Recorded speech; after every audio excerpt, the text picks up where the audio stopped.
Sir मैं आज जो डिस्कस करने वाला हूँ, मैं पहले इंट्रोडक्शन देता हूँ। बहुत सारे लोगों ने लेट ज्वाइन किया। मेरा नाम है sir Shashank Raghav. I am by profession chartered accountant और मेरे साथ में कोऑर्डिनेटर हैं सर अंकुर सारस्वत जी, जो कि एडमिन है व्हाट्सएप ग्रुप के और जो सबके साथ कोऑर्डिनेट कर रहे हैं। ये बेसिकली शेयर मार्केट में ज़्यादा इन्वॉल्व रहते हैं और अभी जो है इनकी पढ़ाई चल रही है। तो चलते हैं, आगे बढ़ते हैं। थोड़ा सा है पर्सनल बातें तो डिस्कस कर नहीं सकते। आज मैं आपके सामने सर ये 10 पॉइंट्स जो मैं रखूंगा और इसमें क्या है कि हम इंट्रोडक्शन देंगे। इंट्रोडक्शन मतलब आज तक हम लोगों ने नहीं दिया, लेकिन ज़रूरी है कि इंट्रोडक्शन दिया जाए ताकि लोगों का एक ट्रस्ट जो है वो उनको पता चले कि जेन्युइनली कौन काम कर रहा है। हम लोग कभी कहीं अपना नाम नहीं लिखते, हम लोग केवल नीचे जो है टीम लिखते हैं।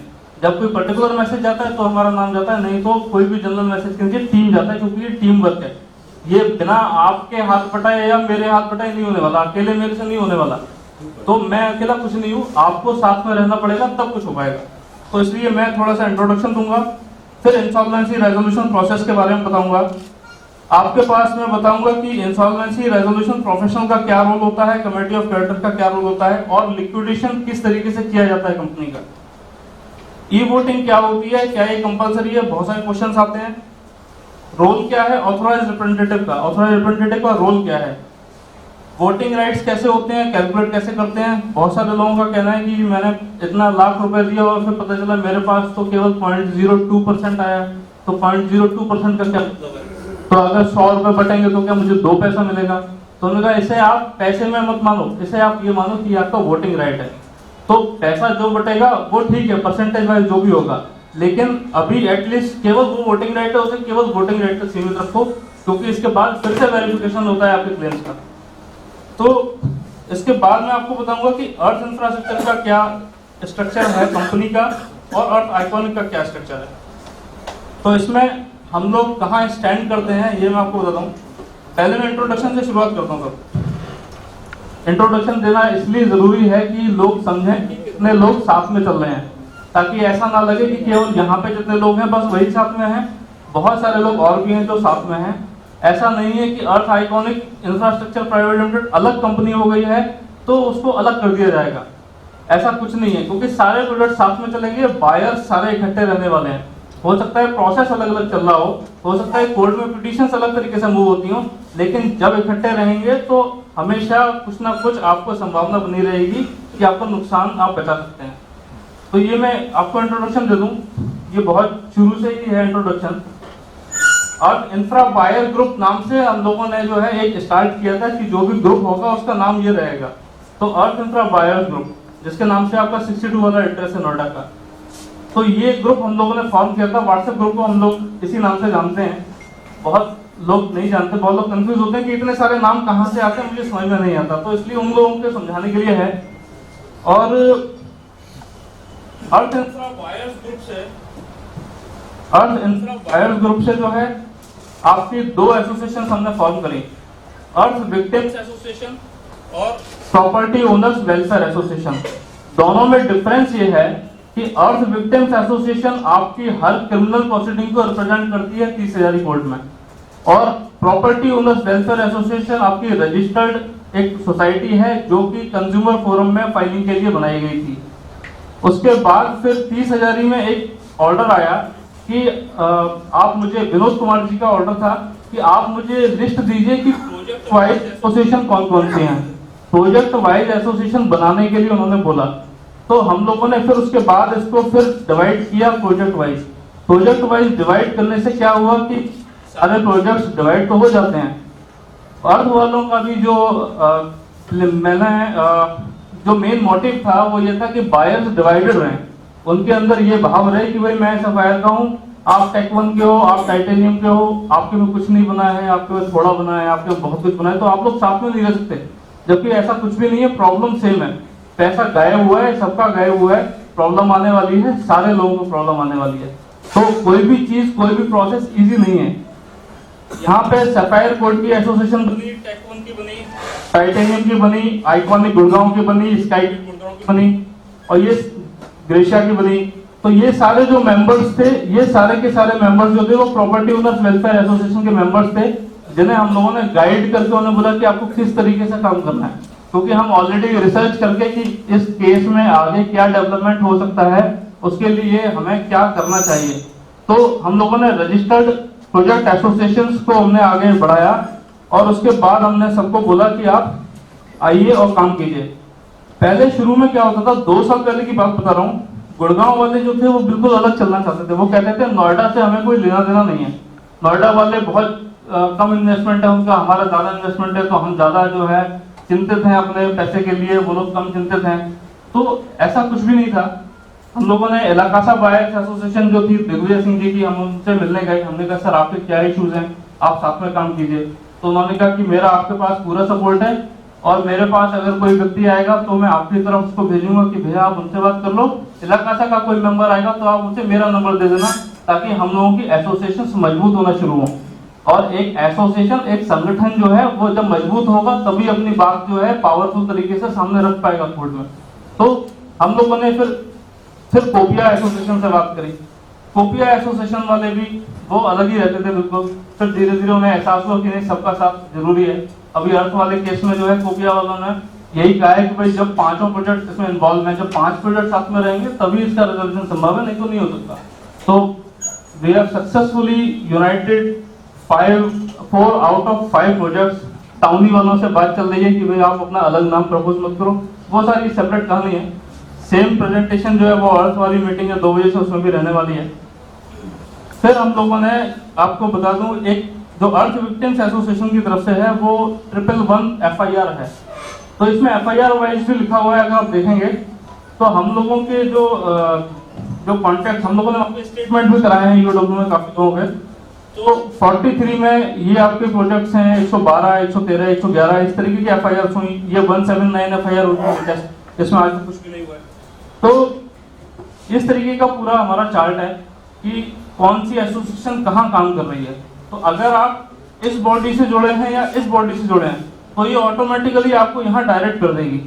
लेकिन अगर यहाँ पे आपको बोला जा रहा है कि आप एक पर्टिकुलर ग्रुप में जाओ, क्योंकि हर वेबसाइट पे एक लिंक पड़ा है व्हाट्सएप का, उस वेबसाइट पे उस व्हाट्सएप लिंक को ज्वाइन करके आप उस पर्टिकुलर ग्रुप में ज्वाइन हो सकते हैं। कोई फीस नहीं देनी, कोई कुछ नहीं करना। इस समय इंसॉल्वेंसी में हम लोगों ने बिल्कुल बंद कर रखा है कि भैया अभी आप केवल क्लेम पे ध्यान दो, अगर आपका क्लेम सुरक्षित रहेगा तो मेंबरशिप भी दे पाएंगे, नहीं तो नहीं दे पाएंगे। तो अभी मैं आगे स्टार्ट करता हूँ। ये सब प्रोसेस है, इसको थोड़ा सा समझ लीजिए, क्योंकि मोटा मोटा इसमें ये बताया गया है कि अतुल गुप्ता या विकास गुप्ता या रजनीश मित्तल या फिर अवधेश गोयल, इनके हाथ में इस समय कुछ नहीं है। ये प्रोसीडिंग जो है सिविल प्रोसीडिंग पर रोक लगा देती है, क्रिमिनल प्रोसीडिंग पर रोक नहीं लगाती। इसलिए हर्ष जी जो है जो कर रहे हैं वो पैरेलल चीज है जो एक्चुअल में हम लोगों को करनी चाहिए। लेकिन क्योंकि ये बहुत इफेक्टिव तरीके से कर रहे हैं तो इसलिए हमारा सपोर्ट इनके ऊपर पूरा है, क्योंकि एट ए टाइम अगर हम किसी एक चीज पर कंसंट्रेट करें तो वो हमारे लिए बेटर है। और सर के जो डेवलपमेंट हैं वो आफ्टर ऑल हम लोगों के लिए ही, भले के लिए ही होने वाले हैं। तो वो एक्चुअल में हम लोगों के लिए क्रिमिनल एंगल से काम कर रहे हैं, जो कि प्रोसीडिंग रुकी नहीं है, और हम लोग जो काम कर रहे हैं वो इंसॉल्वेंसी प्रोसेस में काम कर रहे हैं। तो दोनों का अपना अपना अलग दर्जा है। सर ने जो FIR वगैरह की हुई है उसमें रिपोर्ट आई है कि एक फार्म हाउस सीज हुआ है, जिसकी रिपोर्ट हम लोगों ने सारे उसमें डाली थी। एक फार्म हाउस सीज हुआ है, वो किसके पैसे से गया है? वो टाइटेनियम के पैसे से गया है। तो अगर ऐसा है, इन्वेस्टिगेशन करके पता लगाया जा सकता है कि उस पैसे से कोई पर्सनल प्रॉपर्टी बनी है, उसको भी सीज करके NCLT के प्रोसेस के थ्रू यहाँ पे लाया जा सकता है। तो बहुत पावर्स हैं IRP की भी। अब इसमें बेसिक चीज क्या है? बेसिक चीज ये है कि पहले बोर्ड ऑफ डायरेक्टर्स थे। बोर्ड ऑफ डायरेक्टर्स कंपनी चलाते थे, उसके डिसीजन मेकर हुआ करते थे। उन्होंने एक एग्रीमेंट किया आपके साथ, आपका दर्जा आज की डेट में फाइनेंशियल क्रेडिटर का है। अब ये सिस्टम अभी तक चल रहा था कि फाइनेंशियल क्रेडिटर का दर्जा नहीं था, तो ये लोग क्या करते थे, हम लोगों को ऐसे ट्रीट करते थे जैसे हम लोगों ने पैसे नहीं दिए उन्हें।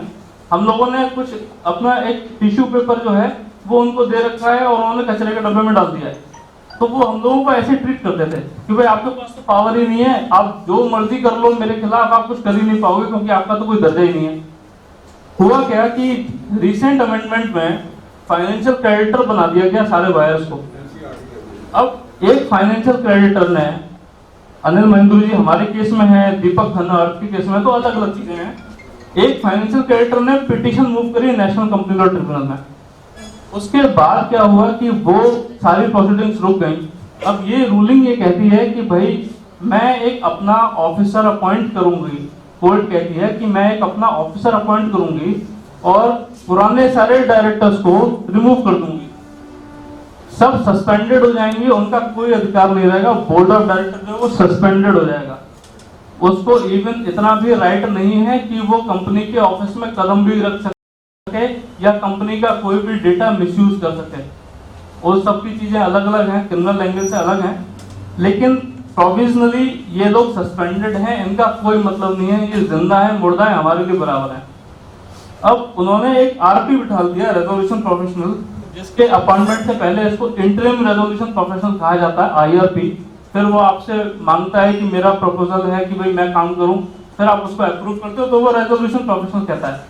इसका नाम रेजोल्यूशन प्रोफेशनल इसलिए है कि ये आपकी प्रॉब्लम्स को रिजॉल्व करना चाहता है, और बेसिकली ये प्रॉब्लम रिजॉल्व करना चाहता है फाइनेंशियल क्रेडिटर्स की, और ये चाहता है कि ये जो कंपनी है अर्थ आइकॉनिक इंफ्रास्ट्रक्चर या कोई सी भी कंपनी है, इसमें ऐसी क्या गड़बड़ी हो गई जो ये कंपनी चल नहीं पाई। क्योंकि एक कंपनी के पास अगर इतने सारे फंड्स आ रहे हैं तो वो ऑटोमेटिकली काफी हेल्दी कंपनी कहलाती है। इवन इन लोगों ने तो ऐसी कंपनीज से भी ज्यादा फंड इकट्ठे करे जो कंपनीज पिछले 50 सालों से चल रही थी। आप एक नॉर्मल कंपनी ओपन कीजिए सर, इतने फंड जनरेट करने में हो सकता है 100 साल लग जाए। टाटा बिरला भी 100 साल और 150 साल पुराने हैं, तब जाके जो है शायद इतना फंड जनरेट कर पाते हैं जितना ये लोगों ने 5 साल में जनरेट करा। तो उन्होंने कहा कि जब आपके पास इतने फंड्स आ रहे हैं तो आप एक हेल्दी कंपनी है, हमारे हिसाब से आप गड़बड़ नहीं है। आपके ऊपर हम देखेंगे एक कंट्रोल्ड मैनेजमेंट, यहाँ वर्ड लिखा है कंट्रोल्ड मैनेजमेंट। वो इसलिए लिखा है कि ये व्यक्ति अपने आप में कुछ नहीं कर सकता। इसका टाइम पीरियड 6 मंथ्स का होता है और plus 3 months on approval of COC होता है, तो ये टोटल 9 मंथ्स तक काम कर सकता है। ये कंपनी पे कंट्रोल ले लेता है, आपका मैनेजमेंट जो है वो कंट्रोल्ड मैनेजमेंट हो जाता है। आरपी उसका एजेंट होता है, जो सीओसी होती है, जो फाइनेंशियल क्रेडिटर होता है, ये इसका एजेंट है। अब ये कंपनी पे कंट्रोल कर रहा है और डिसीजन मेकर है आपका फाइनेंशियल क्रेडिटर, जिसकी कमेटी को कमेटी ऑफ क्रेडिटर्स कहते हैं। ये बहुत बेसिक सी चीज है कि डिसीजन मेकर जो पहले बोर्ड ऑफ डायरेक्टर हुआ करता था, जो पहले गुप्ता जी, अतुल गुप्ता जी के हाथ में जो कमान हुआ करती थी कंपनी की कि भाई गाड़ी इधर जा रही है, इधर जा रही है, खड्डे में जा रही है, तो वो कमान अब वहां से निकल के अब आपके पास आ चुकी है। अब आपको डिसाइड करना है कि हमें इस कंपनी के साथ क्या करना है। अब ये गड्ढे में जा रही है तो हम इसे गड्ढे में जाने दें, या अगर वहां से हम अपना इन्वेस्टमेंट निकाल सकते हैं तो अपना इन्वेस्टमेंट निकालें। तो ये पूरा इसका प्रोसेस है कि इसने आपको जो है फाइनेंशियल क्रेडिटर का दर्जा देके आपके हाथ में एक ऐसी चीज पकड़ा दी है। अब वैसे तो चीज कहना चाहिए कि बंदर के हाथ में तलवार वाली जो कहानी है वो हो गई है, क्योंकि लोगों को वास्तव में इस प्रोसीडिंग का बिल्कुल नॉलेज नहीं है।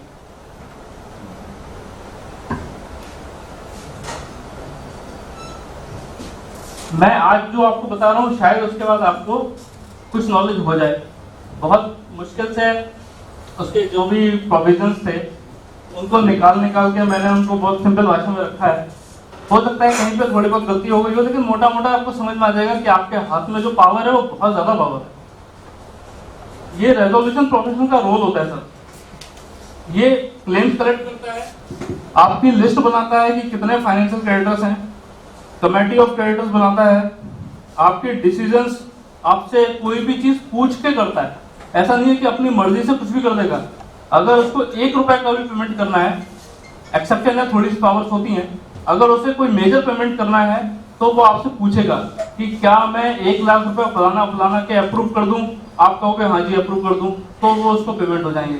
जैसे जो केसेस है कि अभी फॉरेंसिक ऑडिट के लिए पेमेंट करना है या लॉयर अपॉइंट करना है, तो वो सारे अप्रूवल्स आपने मांगे गए थे। अब ये बनाता है लिस्ट ऑफ एसेट्स और ये वैल्यूएशन रिपोर्ट्स बनाता है।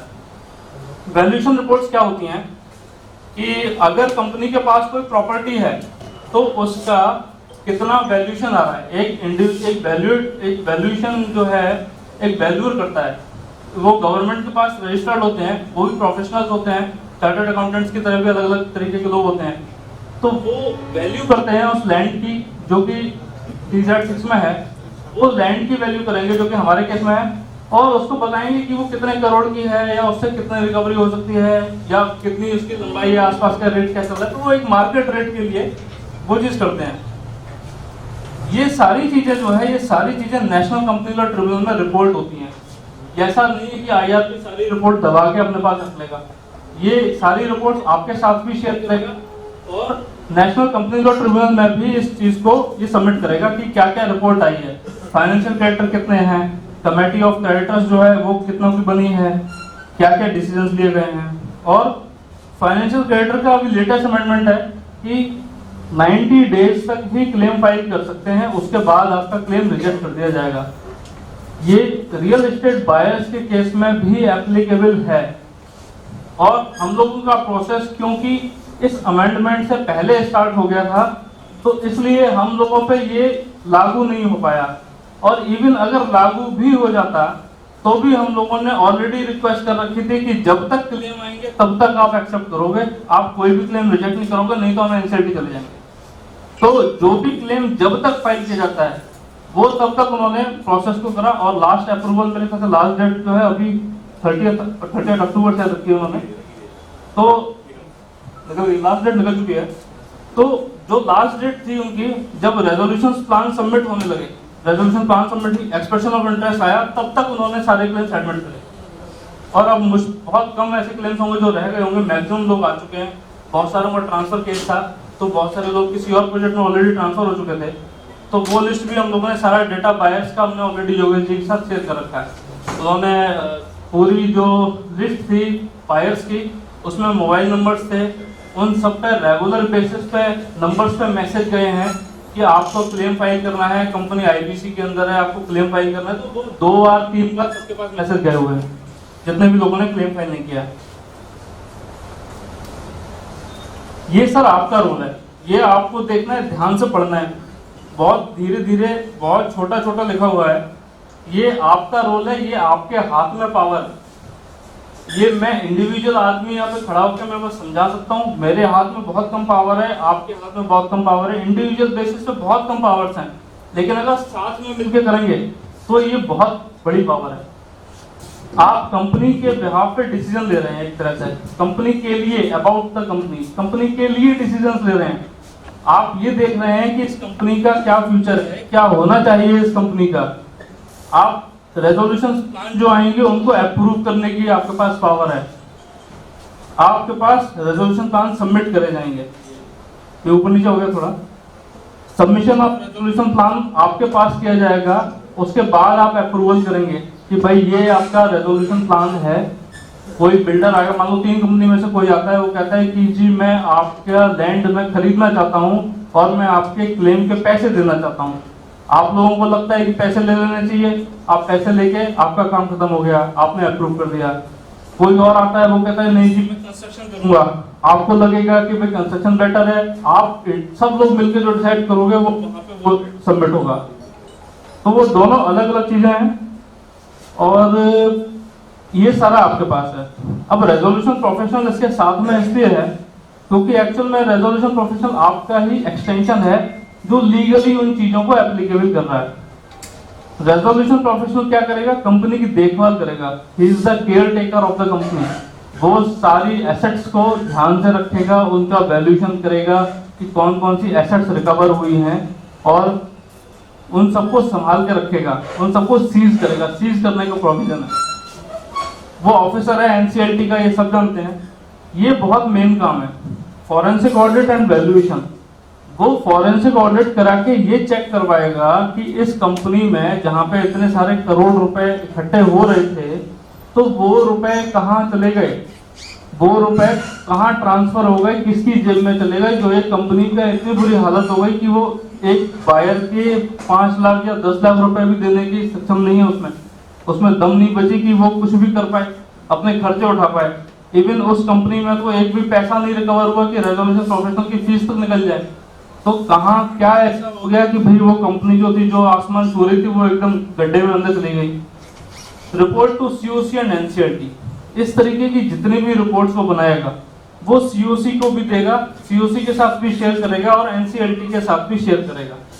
तो ये आपकी पावर्स हैं, ये आप ध्यान से देख लीजिए। आपके पास पूरा हक है कि आप रेजोल्यूशन प्रोफेशनल से कुछ भी डिमांड कर सकते हैं अंडर द लॉ। आपके पास जो भी पावर्स हैं वो ये हैं कि आप स्टेटस पता लगा सकते हैं कि केस का क्या स्टेटस चल रहा है, हम किस लेवल पे हैं, हमारा क्या हो सकता है, रेजोल्यूशन प्लान आए हैं कि नहीं आए हैं। ऑब्वियसली रेजोल्यूशन प्लान जब तक वो ओपन नहीं करे जाते तब तक किसी को बताए नहीं जा सकते, या एक्सप्रेशन ऑफ इंटरेस्ट कितनी कंपनीज का है वो तो उन्होंने बता दिया, लेकिन वो ये नहीं बता सकते कि भाई वो क्या चाह रहे हैं। तो वो अपने उसमें लॉ के अंदर जितना होगा वो सब शेयर कर सकते हैं।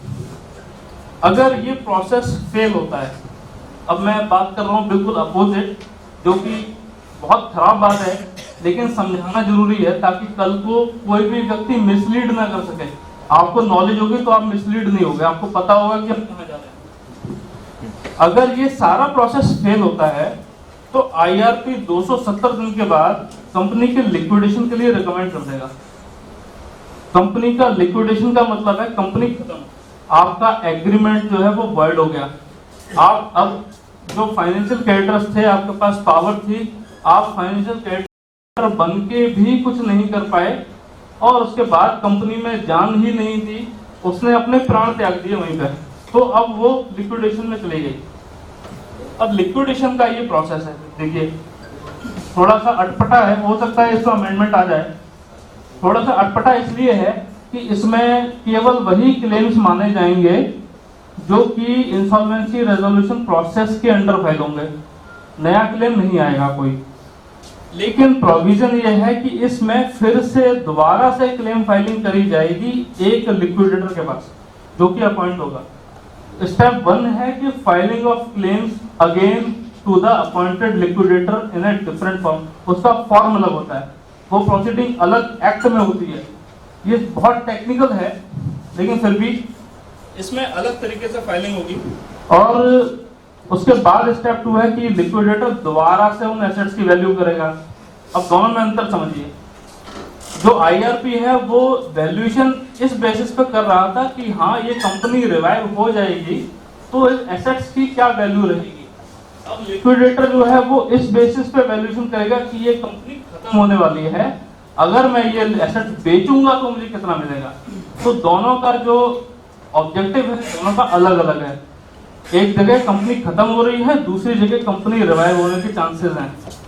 तीसरा स्टेप है आपके पास, वो फिर से क्रेडिटर्स की लिस्ट बनाएगा, क्रेडिटर्स की लिस्ट बना के फिर से वो एनसीएलटी में सबमिट करेगा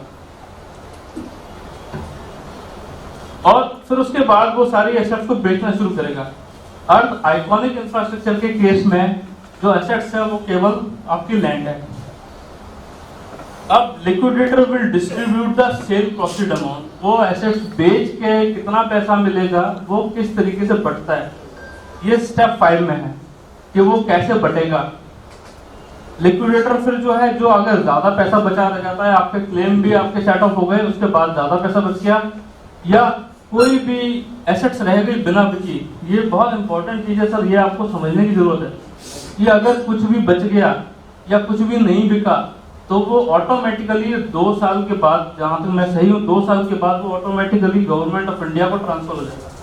सर आपके पास कुछ भी नहीं हाथ लगने वाला है, ये ऑटोमेटिक सिस्टम है, इसमें किसी का भी कोई रोल नहीं है, केवल गवर्नमेंट के पास जाना है, गवर्नमेंट से आप लड़ नहीं सकते, ये सीधी सी बात है, ये आपको समझने की जरूरत है। नहीं, वही तो पैसा जाएगा ना, जो बचा रह जाएगा, जो बचा रह जाएगा। हाँ, तो हमें तो अपना पैसा मिल गया। मैं अनसोल्ड एसेट्स की बात कर रहा हूँ। मैं एक हाइपोथेटिकली बात कर देता हूँ। मान लीजिए कि अगर कंपनी के पास कोई एसेट है अच्छी कीमती और वो नहीं बिकी और लिक्विडेटर ने 2 साल तक ट्राई किया लेकिन कोई आया ही नहीं उसे लेना है, तो वो ऑटोमेटिकली गवर्नमेंट को ट्रांसफर हो जाएगी। तो मैं ये बात कर रहा हूँ। और फिर लिक्विडेटर जो है अपनी रिपोर्ट लगा के लिक्विडेशन के लिए कर देगा रिकमेंड और कहेगा कि जी मेरे अकाउंट्स जो है वो सारे सेट ऑफ हो चुके हैं, जो एसेट्स बची थी वो मैंने भेज दी है और कंपनी शट डाउन हो जाएगी, यानी कंपनी का लिक्विडेशन हो जाएगा। मैं आपको अब स्टेप 5 समझा दूं और मैंने इसमें एक कंपैरिजन डाला है, उसके बाद आप समझ पाएंगे कि एक्चुअल में जो हम लोग जिस स्टेज पे बैठे हैं वो हम कितनी इंपॉर्टेंट स्टेज पे बैठे हैं, और अगर ये कंपनी का लिक्विडेशन में रिकमेंडेशन हो गया तो हम कहाँ पे होंगे। मुझे एक क्वेश्चन था पीछे वाली स्लाइड। सर मैं थोड़ी देर में, अच्छा पिछली स्लाइड का क्वेश्चन बाद में ले लेंगे।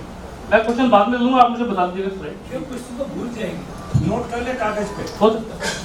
ये जो है मैंने मुझे भी पूछना है, कुछ क्वेश्चन कागज देना है, कोई बात नहीं, कागज चाहिए तो मैं दे देता हूँ। ये सब मेरे ख्याल से पीछे दिखाई नहीं दे रहा होगा, मैं बहुत मोटा मोटा समझाऊंगा, इतना पढ़ने की जरूरत नहीं है। मैंने इसमें सेक्शंस वगैरह भी कोट कर रखे हैं, सेक्शंस वगैरह भी कोट करके मैंने कहा सोचा कि भाई अगर कोई चाहिए होगा किसी को, क्योंकि ये सारा कुछ जो है मैं ग्रुप में डाल सकता हूँ, क्योंकि रिकॉर्डिंग हो रही है तो मैं समझा भी सकता हूँ और मैं डाल भी सकता हूँ।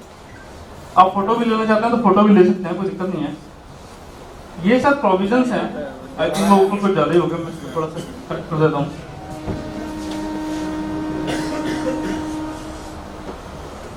या चलो देखता हूँ, ऊपर लिखा है sir order of distribution. Order of distribution को कहते हैं preferential payments.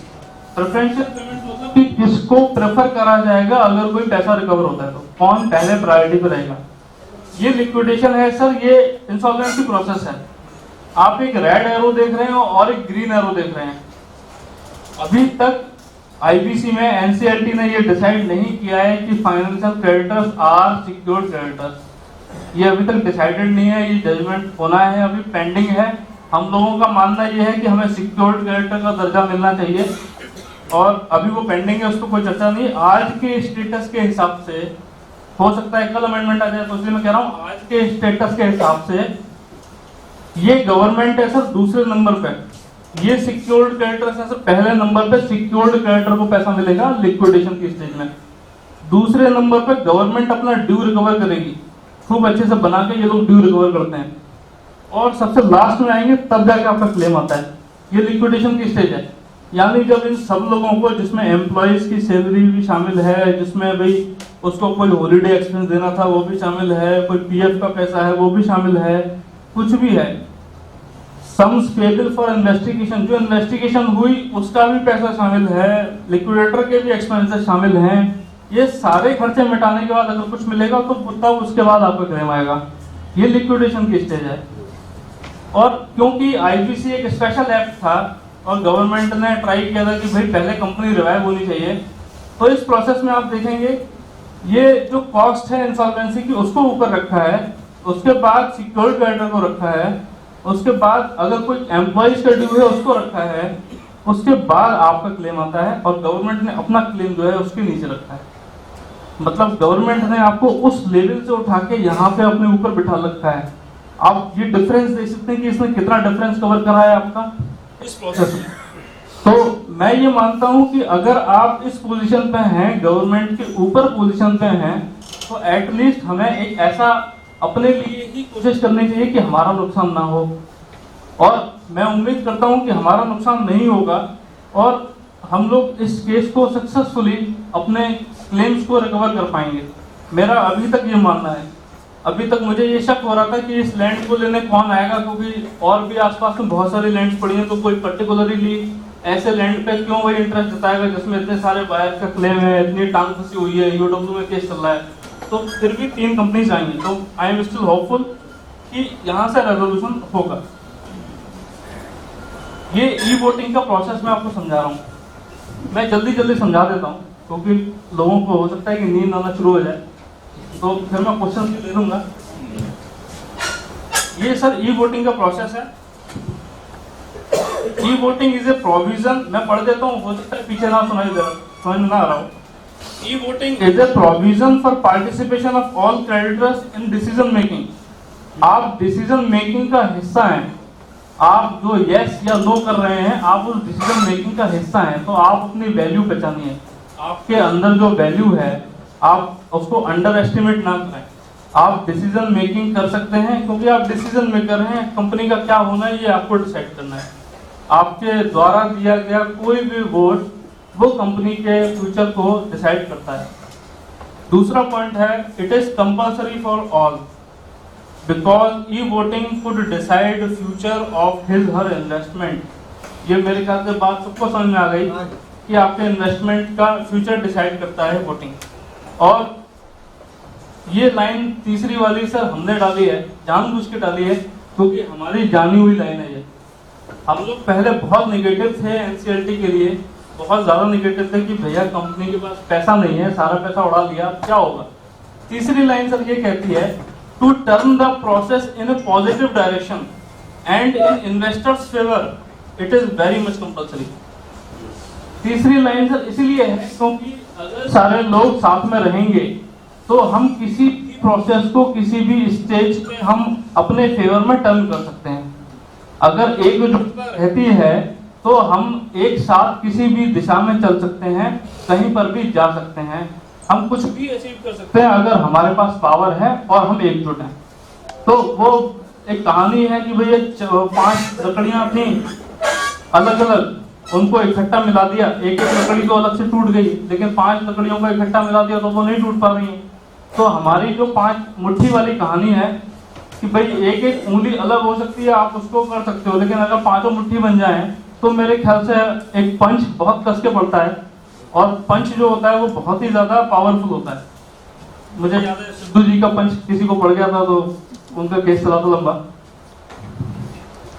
What is role of authorised representative, ये सब बहुत सारे लोगों का सवाल है कि जी 2 नाम आते हैं मेरे पास। ईमेल तो आता है जी टाइटेनियम के केस में श्याम अरोरा जी की तरफ से, जो कि ऑथराइज्ड रिप्रेजेंटेटिव है, लेकिन मुझे क्लेम फाइल करना है कि जी गुप्ता जी के पास, योगेश कुमार गुप्ता जी के पास, जो कि आईआरपी हैं।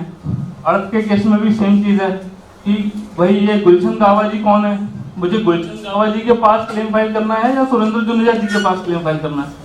सुरेंद्र जुनेजा जी आईआरपी है, जैसा योगेश कुमार गुप्ता जी आईआरपी हैं, और गुलशन गावा जी जो है ऑथराइज्ड रिप्रेजेंटेटिव हैं, जैसा यहाँ पे श्याम अरोरा जी रिप्रेजेंटेटिव हैं। तो ऑथराइज्ड रिप्रेजेंटेटिव का मेनली ये 3 रोल होता है। ई वोटिंग का एजेंडा बनाकर सीओसी को फैसिलिटेट करना कि वो वोट कर पाए, एक ऐसा सिस्टम डेवलप करना कि वो वोटिंग कर पाए।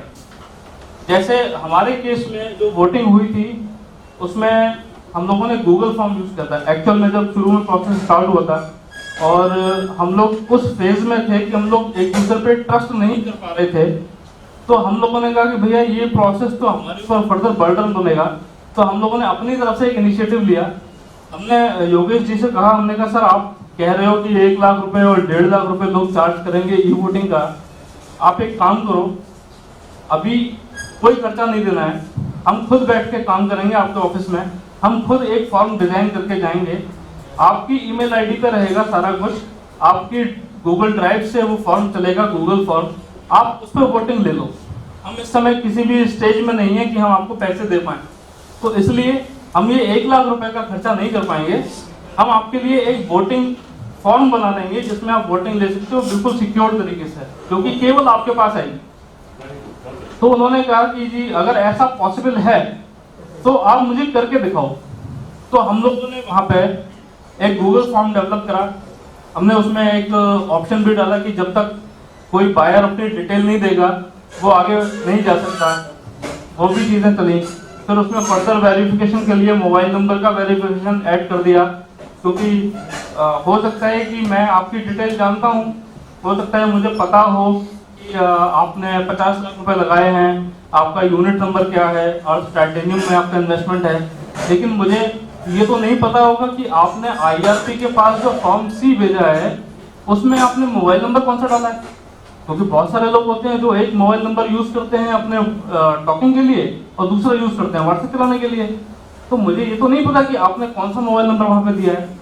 इसलिए हम लोगों ने एक मोबाइल नंबर का कंसेप्ट डाला वहाँ पे कि वेरिफिकेशन के लिए आप मोबाइल नंबर चेक कर लीजिए, उसकी जेन्युइन आईडी चेक कर लीजिए और आप संतुष्ट हो जाइए कि हाँ ऐसी बंदे ने वोट डाला है। तो हम लोगों ने अपनी तरफ से इनिशिएटिव करके उस कॉस्ट को कटिंग किया। फिर फर्दर उन्हें वो अच्छा लगा तो उन्होंने उसे अडॉप्ट किया।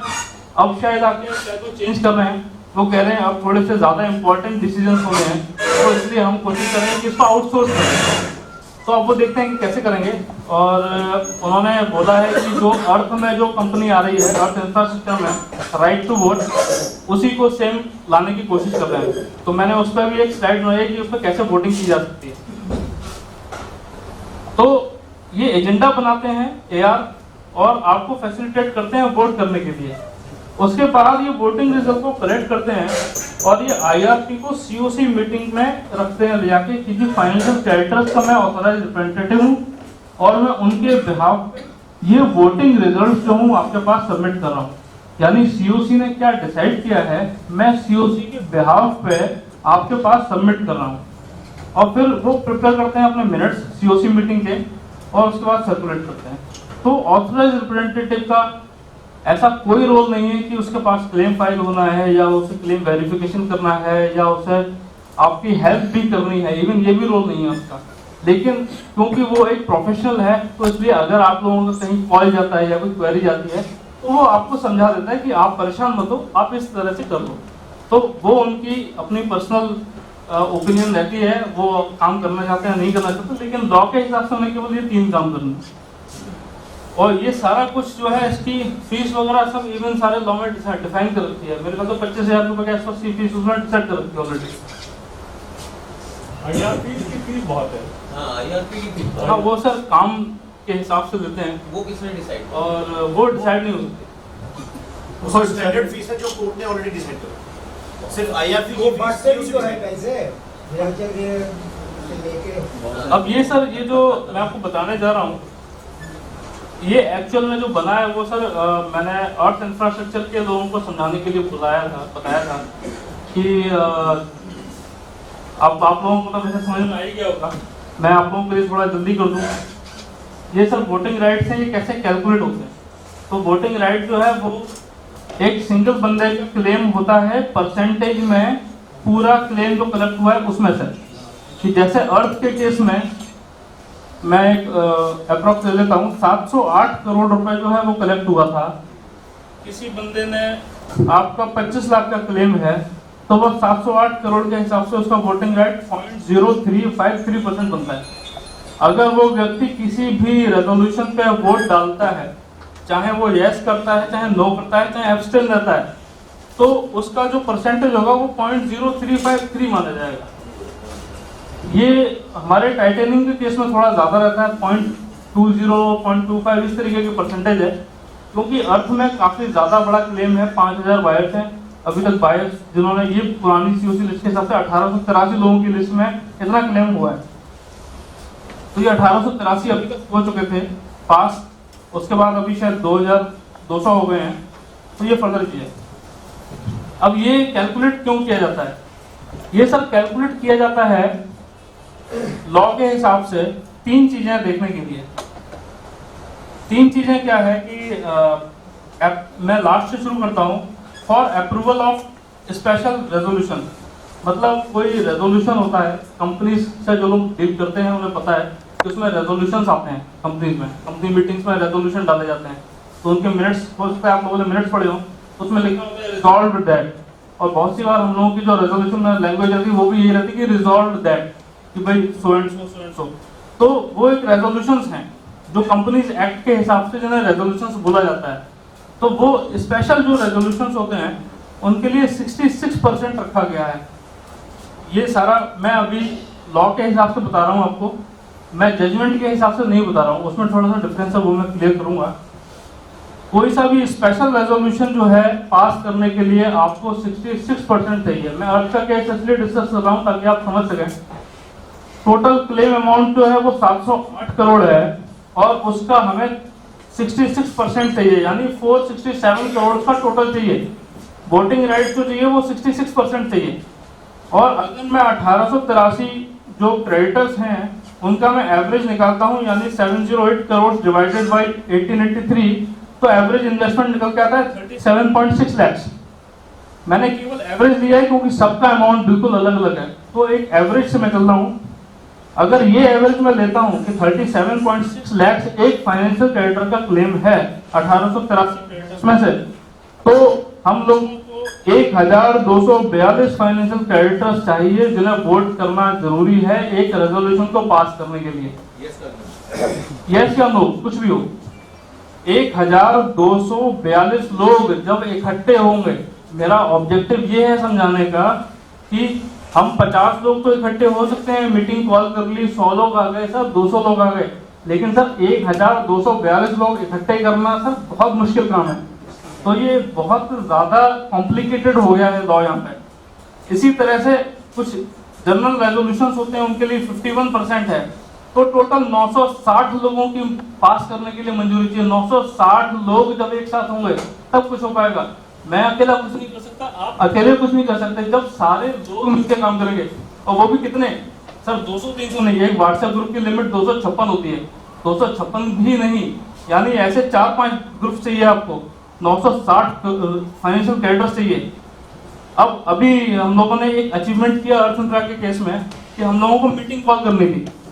मीटिंग कॉल करने के लिए हमारे पास जो एवरेज था वो था 622 लोग जब ऑथराइज रिप्रेजेंटेटिव को ईमेल करेंगे कि मीटिंग कॉल करनी है, तब 622 लोगों के ईमेल पहुंचने के बाद उनका वोटिंग राइट कैलकुलेट करने के बाद, अब 622 को मैं एवरेज से बोल रहा हूँ, ये बहुत सारे लोगों का 10 लाख अप्रूव्ड है, बहुत से लोगों का 15 लाख अप्रूव्ड है, मैंने एवरेज लिया है 37.6 का, तो मेरा एवरेज यहाँ पे गलत हो जाता है। तो ये 622 की फिगर जो है वो पहुंच जाती है 800। और हम लोगों ने इस समय ये अचीवमेंट किया वहां पे कि हमने 33% वोट को 35% और इवन आई थिंक 40% से अबव ले गए। 40% लोगों ने वहां पे जो है अपना रिप्रेजेंटेटिव को अपना रिप्रेजेंटेशन भेजा कि हमें एक मीटिंग कॉल करनी है, और वो meeting within a week होने वाली है। तो ये आप देख सकते हैं कि अगर मैं एवरेज से ही चलूं तो जब तक 622 लोग साथ में नहीं आएंगे, 622 अपने आप में बहुत बड़ी फिगर है, यहाँ पे आ भी नहीं सकते 622, तो 622 लोगों का साथ में रहना जरूरी है। इसलिए मैं कह रहा हूँ कि ये जो डिसीजन हो रहे हैं वो कोई एक बंदा डिसाइड कर नहीं रहा है, उसे सारे लोगों को समझना है। वो सारे लोग जब समझेंगे कि भाई अगर मैं किसी रेजोल्यूशन को पास करता हूँ, यस करता हूँ, तो उसका क्या इफेक्ट पड़ेगा, अगर मैं उसको नो करता हूँ तो उसका क्या इफेक्ट पड़ेगा। इसलिए हम लोगों ने जो अब की बार रेजोल्यूशंस में जो हम लोग बोलते थे कि भैया यस करना है, नो करना है, हमने उसके नीचे एक वजह डाली कि अगर आप यस करोगे तो उसका ये इफेक्ट पड़ेगा, और उसके बाद क्या उसके मतलब फ्यूचर में उसकी क्या इम्प्लीकेशंस हो सकती है। तो सबको समझ में आएगा, तब जाके हम यहाँ पे कुछ अचीव कर पाएंगे। किसी एक बंदे का यहाँ पे आप खुद देख सकते हैं 0.0353 का परसेंटेज है बस। कोई एक बंदा कंपनी को हिला भी नहीं सकता, कोई रेजोल्यूशन भी नहीं हिला सकता। तो ये पूरा प्रोसेस का है जो कॉम्प्लिकेशंस हैं। इसमें एक छोटा सा अमेंडमेंट है। छोटा सा अमेंडमेंट ये है कि रिसेंटली एनसीएलटी कोर्ट ने ये डिसाइड किया AMR infrastructure versus Nikhil Mehta के केस में, वो पहला केस है रियल एस्टेट बायर्स का। उसमें ये डिसाइड किया कि भैया अगर सीओसी की लिस्ट में, सीओसी में कोई बैंक नहीं है या कोई फाइनेंशियल इंस्टीट्यूशन नहीं है और केवल रियल एस्टेट बायर है, तो उनको भी लगा कि ये 1200 की फिगर या ये 600 की फिगर क्रॉस करना बहुत मुश्किल है। तो जो लॉ कहता है वो ये कहता है कि मैक्सिमम लोगों का वोट उस चीज को होना चाहिए। तो उन्होंने ये डिसाइड किया कि अगर सीओसी में जितनी वोटिंग हो रही है उसमें मैक्सिमम परसेंटेज वोट जिस रेजोल्यूशन के फेवर में पड़ेगा हम उसे ऑटोमेटिकली पास मानेंगे, और अगर अगेंस्ट में पड़ेगा तो हम उसको नो मानेंगे। तो ये उन्होंने एक रिलैक्सेशन दिया केवल उस केस में जिस केस में सीओसी में केवल और केवल रियल एस्टेट बायर्स हैं, यानी अर्थ के किसी भी केस में कोई भी बैंक शामिल नहीं है। तो ये जो डिसीजन हैं ये आप मैक्सिमम परसेंटेज से लिए जा सकते हैं। ये आपके लिए रिलैक्सेशन है। ये मैं इसलिए समझा रहा हूँ सर, जो नेक्स्ट स्लाइड है ये लोगों को अगर ये हमारे केस में एप्लीकेबल हो जाएगा तो भी दिक्कत आने वाली है, अर्थ के केस में तो दिक्कत आई थी। ये स्लाइड सर ये बताती है कि अगर राइट टू वोट के थ्रू, अब मुझे लगता है कि सारे एक से होते होंगे तो मैंने राइट टू वोट ले लिया। अगर राइट टू वोट के थ्रू वोटिंग करनी हो तो सबसे इजी क्या है, क्योंकि ये बहुत सारे लोग उसे लॉग इन नहीं कर पाते, बहुत सारे लोगों के पास पासवर्ड नहीं आता, ओटीपी नहीं आता। तो ये मुझे आइडिया असल में कल रात में आया, तो मैंने रात में सारा स्लाइड इसे डिजाइन करके ऐड किया कि आप गूगल प्ले पे जाके एक राइट टू वोट नाम की एप्लीकेशन है उसे डाउनलोड कर लीजिए अपने मोबाइल में। ये जो थोड़े से कम पढ़े लोग हैं जो एप्पल फोन चलाते हैं, आईफोन चलाते हैं, ठीक है, ये उनके लिए नहीं है। ये उन लोगों के लिए जो थोड़े ज़्यादा स्मार्ट है और एंड्रॉइड चलाते हैं, जैसे 90% जनता जो है वो चलाती है। तो इसलिए गूगल पे लिया गया है। एप्पल आई स्टोर पर भी अवेलेबल होगा, मुझे पता नहीं है, तो वो देख सकते हैं। ये सर आप यहाँ से डाउनलोड करेंगे गूगल प्ले से, मैं केवल गूगल प्ले बोल रहा हूँ क्योंकि मैक्सिमम एंड्रॉइड है। गूगल प्ले से डाउनलोड करके आप जब ओपन करोगे तो एक ये स्क्रीन आएगा आपके पास।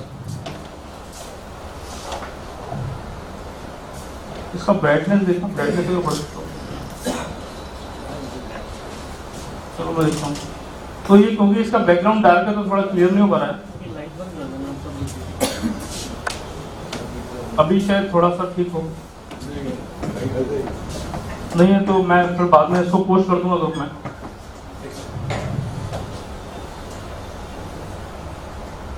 हाँ थोड़ा क्लियर हो जाएगा। कॉन्ट्रास्ट भी करिए।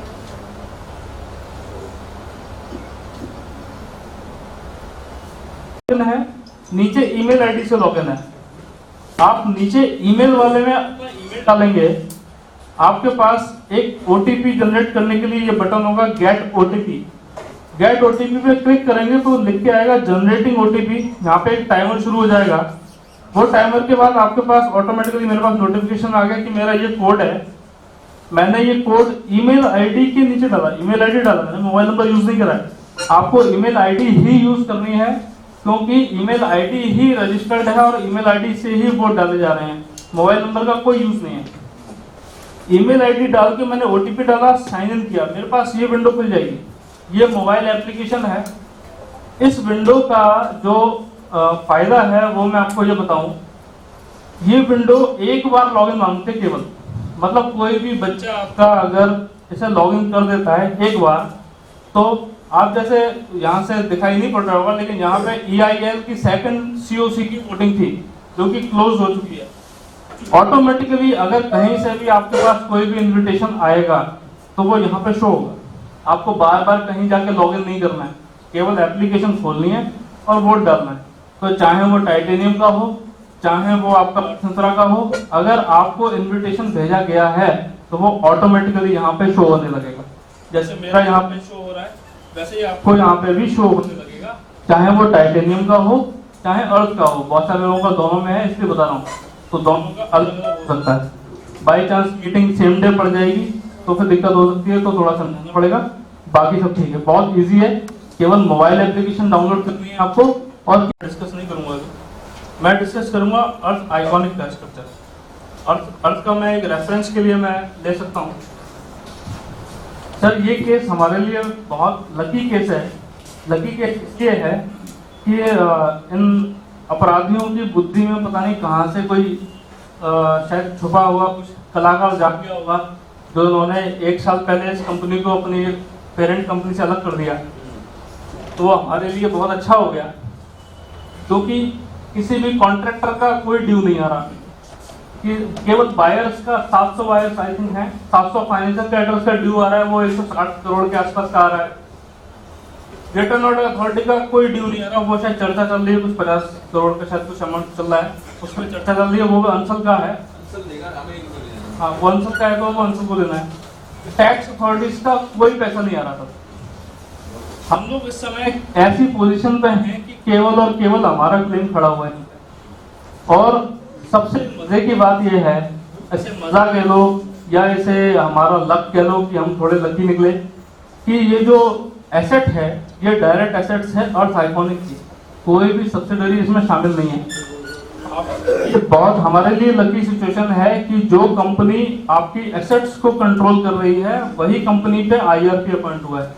तो जो लैंड है टैक्स जोन 6 की लैंड है, तो जिसका साइज शायद 35 एकड़ के आसपास, ज्यादा 35 एकड़ 37 एकड़ है, सॉरी गलत हो गया,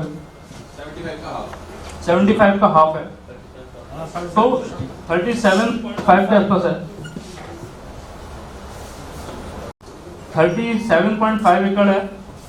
ये लैंड का कंट्रोल अर्थ आइकॉनिक इंफ्रास्ट्रक्चर के हाथ में है। और अर्थ इंफ्रा का केवल अर्थ आइकॉनिक इंफ्रास्ट्रक्चर का, सॉरी मेरे से गलती हो गई, अर्थ आइकॉनिक इंफ्रास्ट्रक्चर प्राइवेट लिमिटेड जो डेवलपर है वो केवल एक ही प्रोजेक्ट की डेवलपर है और टाइटेनियम सिटी। कोई और 10 तरीके के प्रोजेक्ट नहीं है जहाँ पे और बायर खड़े हो रहे हो, जिसमें स्टूडियो, शॉप और रिसेंटली ये भी कोई आया है जिसका प्लॉट भी बिका हुआ था। तो ये ओनरशिप और लीज होल्ड कह लो, इसे ओनरशिप कह लो या कुछ भी कह लो, इसे ये सारा का सारा एक ही कंपनी के खाते में जा रहा है। अब ये हमारे लिए लकी सिचुएशन है, और पहले मैंने इसे समझाना इसलिए प्रेफर किया क्योंकि ये एक्चुअल में सब लोग जानते हैं, आपको बहुत ही नॉर्मल लग रहा होगा। अब मैं आपको दिखाता हूँ एक मैस वाली सिचुएशन जो कि अर्थ इंफ्रा के साथ में, तो आपको लगेगा कि आप कितने लकी हैं।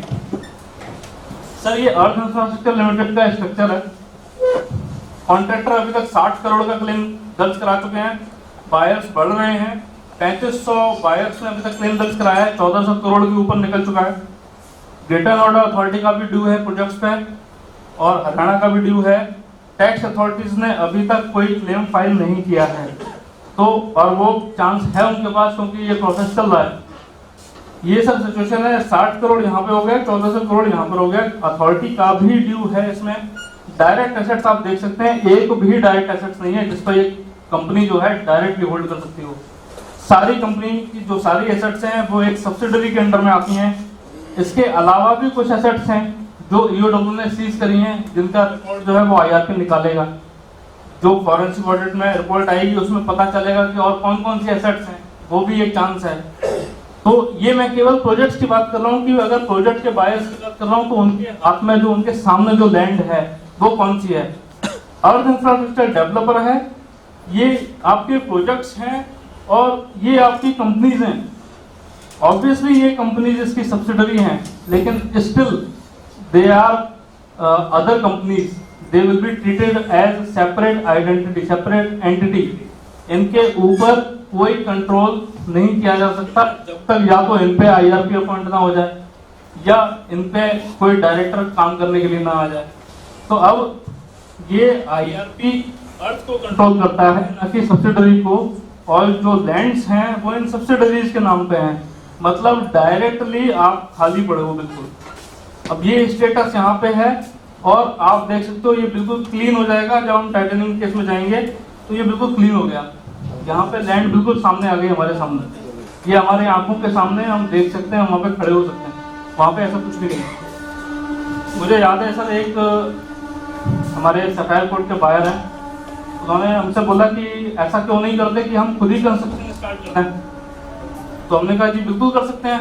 आप एक काम करो, आप अपने पड़ोसी के घर पे जाओ और एक कोई सा पौधा ले जाना और उसके गमले में लगाने की कोशिश कर लेना। पहले तो वो खिड़की से ही चल आएगा अंदर से कि भैया क्या कर रहे हो, फिर बाहर आके कहेगा कि तुम्हें ये परमिशन किसने दी कि तुम मेरे गार्डन में जो है खेती-बाड़ी कर रहे हो अपनी। वो आपको भगा देगा। क्यों? क्योंकि आपका कोई भी राइट नहीं है। आपके पास जो भी कागज है, जो एग्रीमेंट है, लोग इसे यूज करते हैं, लेकिन मैं नहीं कहना चाहूँगा कि वो क्या शब्द यूज करते हैं, लेकिन वो एक टिश्यू पेपर के समान है जिससे आप अपने हाथ पहुँच के फेंक सकते हैं। That is completely useless. तो जो एग्रीमेंट है वो आपका कंपनी के साथ में है, ना ग्रेटर नोएडा अथॉरिटी इन्वॉल्व है, ना कहीं पे ये रजिस्टर्ड एग्रीमेंट है। कहीं पर भी सिक्योरिटी का जो है कोई जिक्र नहीं आता कि कहीं सिक्योरिटी जो रजिस्टर्ड होती हैं। आप अभी भी अनसिक्योर्ड क्रेडिटर हो और आप अनसिक्योर्ड क्रेडिटर ही रहने वाले हो। तो अनसिक्योर्ड क्रेडिटर रहने के बाद भी अब इसमें एक विवाद चल रहा है, हम लोग पिटीशन की तैयारी कर रहे हैं, और मतलब मेरा पर्सनली ये मानना है, मैं इसमें 2-4 दिनों से फिर चुका हूँ कि अगर एनसीएलटी ने हमको फाइनेंशियल क्रेडिटर का दर्जा दिया हुआ है, मैं मान रहा हूँ कि उन्होंने हमें ये दर्जा दे दिया और उन्होंने ये कहा कि भाई आप फाइनेंशियल क्रेडिटर हो क्योंकि आपने पैसे दिए हैं। तो अगर आप हमारे इस रद्दी एग्रीमेंट को ये मान रहे हो कि हमारा ये लोन का एग्रीमेंट है, लोन के एग्रीमेंट बहुत टेक्निकल होते हैं, लेकिन अगर आप फिर भी मान रहे हो कि ये लोन का एग्रीमेंट है, तो जो अलॉटमेंट लेटर है वो सिक्योरिटी का लेटर भी मानो आप।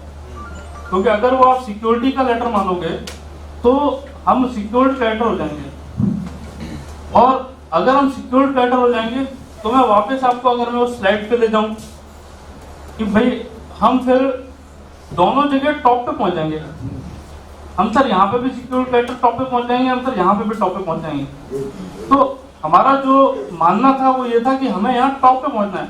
हम सर अभी बहुत बॉटम पे हैं और हम वर्स्ट सिनेरियो की बात कर रहे हैं कि अगर बाई चांस अगर लिक्विडेशन का रिकमेंडेशन हो गया तो एटलीस्ट हम तब भी प्रेफरेंशियल रहेंगे, गवर्नमेंट के ऊपर रहेंगे। तो खैर वो अब अभी पेंडिंग है, वो कब तक कंप्लीट होगा ये नहीं पता। अब मैं इस पे अगर कोई क्वेश्चन हो तो आप पूछ सकते हैं।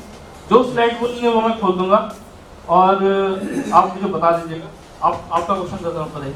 टेक 1 के केस में भी the land is in the name of earth only ना, यहाँ पर डायरेक्ट एसेट्स में मिल तो कर रहे हैं। डायरेक्ट एसेट्स इसलिए निल है कि अर्थ इंफ्रास्ट्रक्चर लिमिटेड जो कंपनी है उसके पास में कोई लैंड नहीं है। जो टेक 1 है जो कंस्ट्रक्शन किया है उसके ऊपर, वो कंस्ट्रक्शन अलग है, वो मैंने खर्चा किया अपनी पॉकेट से, वो मेरी मर्जी थी कि मैंने लैंड खर्चा इज किया। नॉट इन अर्थ में। Land is not in earth name, land is in the name of new multimedia limited. वो लैंड जो थी वो NIIT की हुआ करती थी, NIIT से इन्होंने परचेज करी थी कुछ 35-37 करोड़ में जो भी था। तो वो लैंड NIIT की थी और वो न्यू मल्टीमीडिया के खाते में गई। न्यू मल्टीमीडिया की जो शेयर होल्डिंग है वो अर्थ इंफ्रा के पास में है। अब ये जो सारी चीजें हैं, ये जो मैच है वो इसीलिए कॉम्प्लिकेटेड हो जाता है कि किसी भी बायर ने इन सब्सिडरीज को कोई भी डायरेक्ट पेमेंट नहीं किया। अब डायरेक्ट पेमेंट ना करने का सबसे बड़ी मुश्किल बात यह है कि वो जो है वो इस कंपनी का अर्थ इंफ्रा का तो फाइनेंशियल क्रेडिटर है, लेकिन वो सब्सिडरी का फाइनेंशियल क्रेडिटर नहीं है, इसलिए वो उसके खिलाफ IRP प्रोसीडिंग भी स्टार्ट नहीं करा सकता। अगर कोई गिना चुना है तो उसके साथ कोशिश की जा सकती है, लेकिन इसमें कुछ होने वाला नहीं है क्योंकि IRP प्रोसीडिंग इस पर कभी स्टार्ट नहीं हो पाएंगी, जैसा कि अभी तक का हिसाब किताब है। हम लोगों ने यही बोला है कि भाई अर्थ का जो IRP है वो ही कुछ कंट्रोल करके कोशिश करे, नहीं तो यहाँ पॉसिबिलिटी बहुत कम है। दूसरा क्वेश्चन सर, उसका क्या अपडेट है? जो कैश मनी दिया हुआ है और उन्होंने क्रेडिट नोट इशू किया हुआ है वो क्यों नहीं इंक्लूड हो रहा है? उसको अकॉर्डिंग हमको एश्योर्ड रिटर्न मिलता है टोटल अमाउंट का, तो वो IRP क्यों नहीं इंक्लूड कर रहा है? सर का क्वेश्चन है, सब लोग सुन लीजिए, कि जो हमने कैश में पेमेंट किया है वो IRP इंक्लूड क्यों नहीं कर सकता।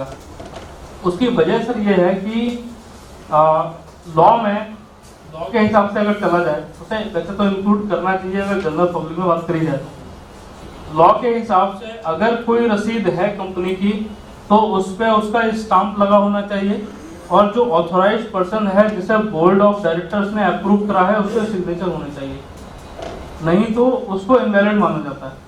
और अर्थ के केस में लगभग सारी रिसिप्ट ऐसी ही थी, लेकिन एटलीस्ट वो एक जेन्युइन वो स्टिकर चिपका के देते थे जो चमकता था, बड़ा अच्छा लगता था। शुरू में हम लोग बच्चे करते थे तो हमें लगता था कि कितनी जेन्युइन रिसिप्ट आई है, देखिए आप। वो ऑथराइज्ड सिग्नेचर करके साइन कर देते। हमारे केस में डायरेक्टर साइन किया हुआ है। आपके केस में अगर डायरेक्टर ने साइन किया तो आप लगा सकते हैं। एश्योर्ड रिटर्न तो उस अमाउंट पे भी वो देते थे ना, वो जो है ना सर, तो प्रूफ है असल में चेक एश्योर्ड रिटर्न आता है। ये बहुत ये डिबेटेबल विषय है। एश्योर्ड रिटर्न जो आता था वो ये माना गया है कि भाई वो आपकी और उस पुराने मैनेजमेंट के बीच की अंडरस्टैंडिंग थी कि वो आपको 24% दे रहा था। नहीं, परसेंटेज 12% लिखे हैं। नहीं, मैं ये कह रहा हूँ कि लॉ की नज़रों में वो आपकी और उनकी अंडरस्टैंडिंग थी कि आपको 12% मिलना चाहिए था, लेकिन वो 24% दे रहा था। अब वो कैश पार्ट इसलिए नहीं ले रहे हैं कि वो कोई रिसीट नहीं मानी जाती।